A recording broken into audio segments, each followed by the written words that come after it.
లఖ్పత్ దీదీ 10 లక్షల మంది గ్రామీణ ప్రాంతంలో ఉన్నారు, 20 లక్షల మంది పట్టణ ప్రాంతాల్లో ఉన్నారు.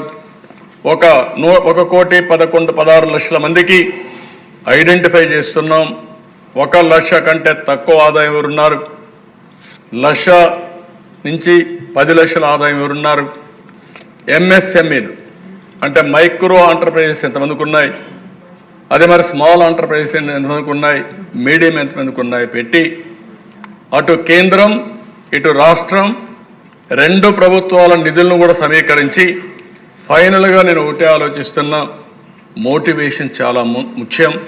అన్నీ ఉన్నాయి. ఇప్పుడు మనం కానీ వీళ్ళని మోటివేట్ చేయగలిగితే ఒక శక్తివంతమైన శక్తిగా డాక్రా సంఘాలను తయారు చేసే అవకాశం మన చేతుల్లో ఉందని చెప్పి కూడా నేను మీకు తెలియజేస్తున్నా. 50% వీళ్ళున్నారు. మోర్ ఆర్గనైజ్డ్ ఫోర్స్ ఇది. రిసోర్స్ అన్నీ ఉన్నాయి. మనం చేయాల్సింది వాళ్ళని గౌరవించడం, మేనేజ్ చేయడం, ఎప్పటికప్పుడు మనం పర్యవేక్షించడం, స్ఫూర్తినివ్వగలిగితే వండర్స్ చేసే పరిస్థితి వస్తుందని చెప్పి కూడా నేను మీకు తెలియజేస్తున్నా. ఈరోజు మళ్ళా మాకు ఇది పంపించారు. ఇది ఒక ఎత్తు అయితే మీరు ఈ మార్గం తయారు కావద్దని మిమ్మల్ని అందరినీ కోరుతున్నా. సరస్వతి సిమెంట్స్ షేర్స్ దీంట్లో మీరు చూస్తే ఇనిషియల్గా ఒక అగ్రిమెంట్ చేసుకున్నారు. జగన్మోహన్ రెడ్డి, విజయమ్మ 51.01% షేర్స్ విజయమ్మకు ట్రాన్స్ఫర్ చేయాలని 21లో ఒక అగ్రిమెంట్ చేసుకున్నారు.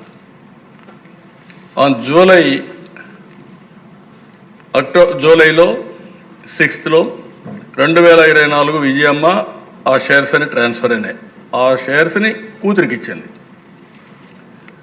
దానిపైన ఎక్స్సీఎం ఎన్సీఎల్టీలో కోర్టులో కేసు వేశాడు 10th 2024 claiming that this transfers is illegal and shares belong to me అని. దానిపైన విజయమ్మ కోర్టుకు వెళ్ళి entire shares are with me and also with my name only, I have not transfer to Sharmila అని చెప్పి ఆవిడ ఒక అఫిడవిట్ వేసింది. ఇది ఉమెన్ ఎంపవర్మెంట్ కాదు, ఆడబిడ్డలకు ద్రోహం చేయడమే. మీరు ఎవరన్నా కానీ ఇలాంటి పనులు చేస్తే ఇక్కడ ఉండే మెంబర్లు కూడా హెరాస్మెంట్, ఆడబిడ్డల్ని హెరాస్ చేయడం. This is a case study. ఎందుకు నేను ఈరోజు మాట్లాడుతున్నానంటే దిశ అవాయిడ్ చేద్దాం అనుకున్నాను. నేను ఉమెన్ ఎంపవర్మెంట్ మాట్లాడే సమయంలో ఇలాంటి జరిగితే ప్రజా చైతన్యం తేకపోతే నాది కూడా తప్పు అవుతుందనే ఉద్దేశంతో నేను చెప్తున్నా. ఇలాంటి టాలరబుల్ కాదు. ఇలాంటి విషయాలపైన సమాజం కూడా జీరో టాలరెన్స్ పైన ఉంటే కడాన తల్లికి న్యాయం చేయలేని వ్యక్తి, సిస్టర్కి న్యాయం చేయని వ్యక్తి సమాజం కోసం పనిచేస్తారంటే అది నమ్మడానికి వీలు లేదని చెప్పి కూడా నేను ఒక్కసారి తెలియజేసుకుంటూ ఫైనల్గా నేను అపీల్ చేస్తున్నా, మర్చిపోవద్దండి 1 లక్ష ఆంటర్ప్రెన్యూర్స్, కాన్స్టిట్యున్సీకి 1000 మందిని ప్రమోట్ చేయడమే కాదు, వాళ్ళు బాగా చేస్తే అభినందించండి. 1 సంవత్సరంలో 1,75,000 మంది మహిళల్లో పారిశ్రామికవేత్తలు చేయాలని ఈ సభ సంకల్పిస్తున్నాం. ఈ సంకల్పాన్ని ముందుకు తీసుకుపోయే బాధ్యత మనందరిది.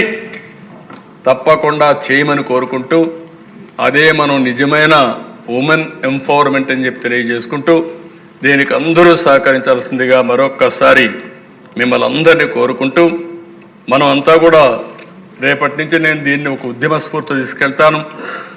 ఇయర్లీ ఇంటర్నేషనల్ మహిళా దినోత్సవాన్ని జరుపుకుంటాం.